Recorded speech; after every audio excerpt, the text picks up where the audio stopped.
I've put a native block on my farm into a covenant and want to register it in the ETS for my children's future benefit.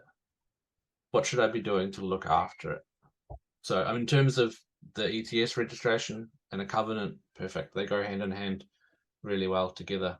Having an ETS registration does put some limitations on what you can do with that forest. Like you got to keep it standing, you can't harvest it or cut it down, which is really similar to a covenant. So those two things work really well together.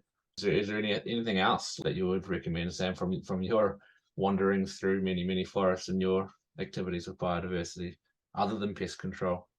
I'd say just maintaining what you achieve, so that's probably the biggest one. If you're going to put a deer fence up, which a lot of covenants will pay dollar for dollar, I believe, if you're going to put that deer fence up, you got to shoot out of it, shoot out the interior, and then periodically you still got to go through and shoot out those one or two that have jumped in.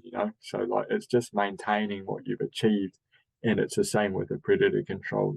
Bought the traps, cut the track network through there, keeping on top of those tracks and keeping checking them. Because unless they're maintained, they're actually not achieving the desired goal. And we know life gets busy, Kind but of that having makes like a long-term strategy when it comes to the controls. for sure marking the Okay. dates on the calendar. Yeah, That's a real simple one. and like I guess like focusing your energy in a way that is sustainable. Like if you go out and put thousands of traps out, but you're never going to be able to maintain them, it might be better to focus your energy in a different way, right? Yeah, yeah, for sure. And don't be scared to ask for help. One example, Eastern Field Link project I'm part of, we've got over like 1,200 traps now across 30,000 hectares, which is pretty big. We use helicopters to operate it, etc. But we've got over 100 volunteers.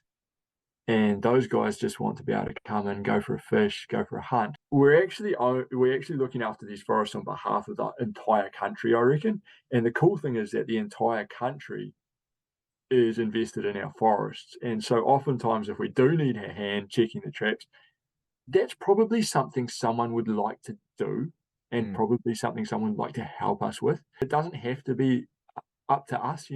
If you do have deer in there, someone probably come check all the traps while they go for a hunt.